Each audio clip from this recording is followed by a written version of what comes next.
Good evening and welcome to yet another Beating COVID-19. Today's topics are going to be quite interesting. We're beginning a new week. We're beginning this new week with new discussions.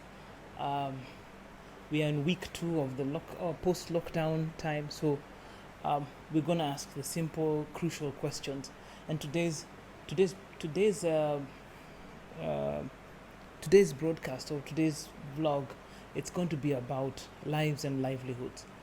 Today, as I was driving home, I was listening to a BBC conversation about South Africa, and most people said the lockdowns were released because of livelihoods. So today, I just want to cover what does it mean and where is the school of thought behind lives and livelihoods, and I just want to get with it. So let's get started. Thank you so much for good responses we've received with the end of the last time series, the Once Upon a Time in Kenya series. And today it's going to be starting today. We're going to talk about lives and livelihoods. Tomorrow we have a different subject, different paradigm shifts. So for this week we'll call them paradigm shifts.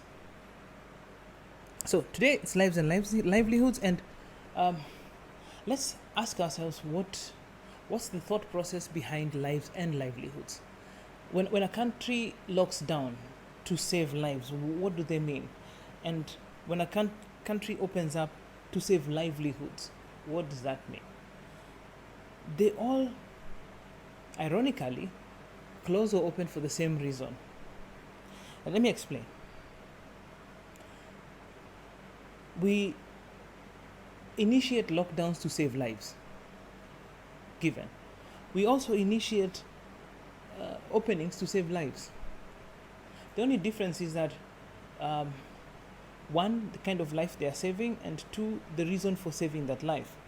So when we lock down to save lives, we want to reduce the spread of the virus so that less people get infected, and inordinately the infection rate can go down and people can come out of it much bolder and stronger and able to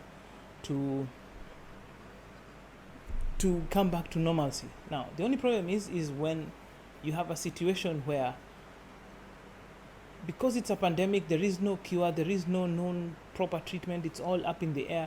People shut down largely to just curtail the spread of the virus. They want to save people's lives. Like if you practice social distancing, you save a certain number of lives per month, per day, per week. Whereas if you don't follow the social distancing regulations, you can infect a certain number of people per interaction, per day, per week, per month. So we normally lock down to save lives, but we also open up to save lives, because if the lockdown takes too long, it starts affecting the livelihood of the very people you are trying to save. So for example, if somebody can't feed their family and it becomes desperate, they would want to risk going to work so that they can earn some money to pay for the life expenses like rent, food, clothing, that kind of thing.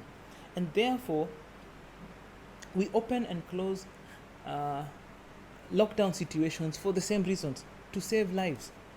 However, we should be clear and ask ourselves, is it an or situation? Is it lockdown? Is it lives or livelihoods? And my answer there is no. It should not be a binary decision. We should be able to compare between lives and livelihoods versus death and deaths. Because if we don't save lives and don't build the economy, we are engendering more people to get into debt and more people to get into death. And not only death by COVID, but death by other issues, other diseases, malnutrition. We are affecting inversely proportional. The effect of the lockdown will affect the populace, because it will affect them in more than the virus itself. It will affect them through hunger, through desperation, through increase in crime, through destruction of property and fasting and missing of food and famine. Those are the things we need to worry about. So we need to compare lives and livelihoods versus death and debt. And these are two basic tips for you to safeguard your life and your livelihood. And I'm pro-life and livelihood. So for me, it's not an issue between life and livelihoods. It's an issue between life and livelihoods versus debt and death. So, for us to work successfully, to have a successful life in these COVID times, we need to work safe, which means we need to employ social distancing and wear our masks. These are the predominant things we need to do when we are working. I know we can sanitize and so on, we shall be able to do that, but our predominant tools in this area are social distancing and mask wearing. If you're traveling safe, travel safe, which means we have to wear masks and sanitize. Actually clean your, because public transport may not have up to date, they'll sanitize your hands, but you may need to carry some wipes, wipe the surfaces you sit on, etc. We also need to practice home safe, whereby we sanitize, make sure the home is clean, make sure people are sanitized, we have temperature checks if we can, and also we chill at home more so that we spend less time in exposure and more time in our secure bubble, which is our home. To safeguard our livelihoods, we need to work sharp, which means we should focus on our job and perform. Why is that important? Because once we focus and perform, you will earn your due reward, your salary. Number 2, we need to travel sharp. My piece of advice, if you're in a public transport, going up and down where you're going, not only should you have a mask on, pick a window seat. Open the window so that fresh air is blowing in, so that it prevents any congestion of air in the vehicle. Don't forget, COVID-19 is spread by droplets, and therefore you need to have a lot of wind blowing through the car. So open your window seat at a window seat, look through the car, make your choice, travel sharp, home sharp. Try and be pro temperature checks. I have a personal thermometer that I have. Even the normal regular child thermometer will be able to do, the 150, 200 bob one.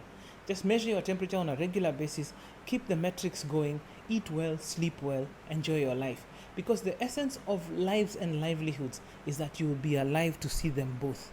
You'll be alive to enjoy your life and enjoy your livelihood. Therefore, please, it's not a matter between lives and livelihoods. It's a matter between lives and livelihoods on one hand and death and debt on the other. So make a wise choice. When you're out there, people seem to have forgotten the cardinal rules, the 4 C's and everything that they need, the covering and everything. And also the security forces and other people, they've become a bit complacent because now the lockdown's over and people are moving around. There's no blockage, there's no checks, nothing. But it's important for you, the person. This is your personal responsibility now, that you need to protect your life and your livelihoods in equal measure. So take the advice given, apply it in your life, and make a difference for both your family, your job, your place of living, your home, and so on. Be alive to see life. Thank you guys. Have a good night. See you tomorrow.